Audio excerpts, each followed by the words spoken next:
teman-teman, pada soal kali ini akan membahas tentang sifat koligatif larutan, yang mana diketahui bahwa tekanan uap jenuh dari air atau dilambangkan dengan P0 adalah sebesar 15,5 mmHg.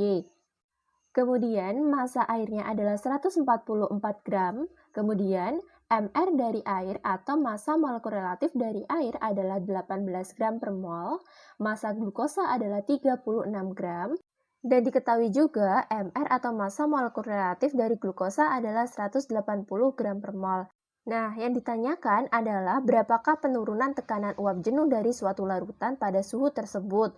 Nah, dilambangkan dengan delta P, sehingga bisa mulai kita proses dengan langkah pertama adalah mencari mol dari glukosa dan mol air. Nah, untuk mencari mol kita gunakan rumus N sama dengan gram per mR.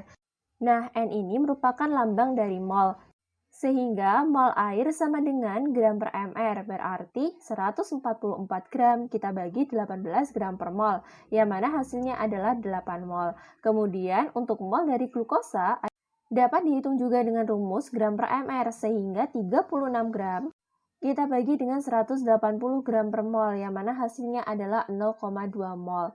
Nah, setelah kita mengetahui jumlah mol dari air dan glukosa, maka selanjutnya adalah menentukan fraksi mol dari zat terlarut. Nah, fraksi mol zat terlarut itu dilambangkan dengan Xt. Nah, rumusnya adalah mol glukosa atau mol zat terlarut dibagi mol zat terlarut ditambah mol pelarutnya. Berarti mol glukosa kita tambahkan dengan mol air, yang mana perhitungannya menjadi 0,2 mol kita bagi 8 mol ditambah 0,2 mol. Nah, yang mana hasilnya adalah 0,0244.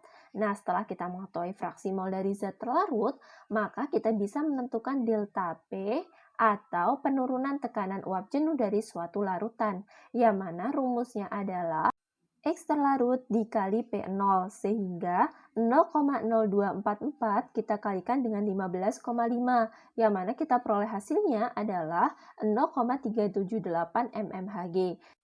Dengan demikian, dari perhitungan tersebut, maka kita peroleh penurunan tekanan uap jenuh dari larutan dengan suhu tersebut adalah 0,378 mmHg. Nah, sehingga jawaban yang benar itu terletak pada pilihan B. Nah, dari penjelasan ini, saya harap penjelasan yang telah saya lakukan dapat membantu Anda dalam memahami materi sifat koligatif larutan dengan baik. Nah, jangan menyerah untuk belajar dan mencari solusi ya.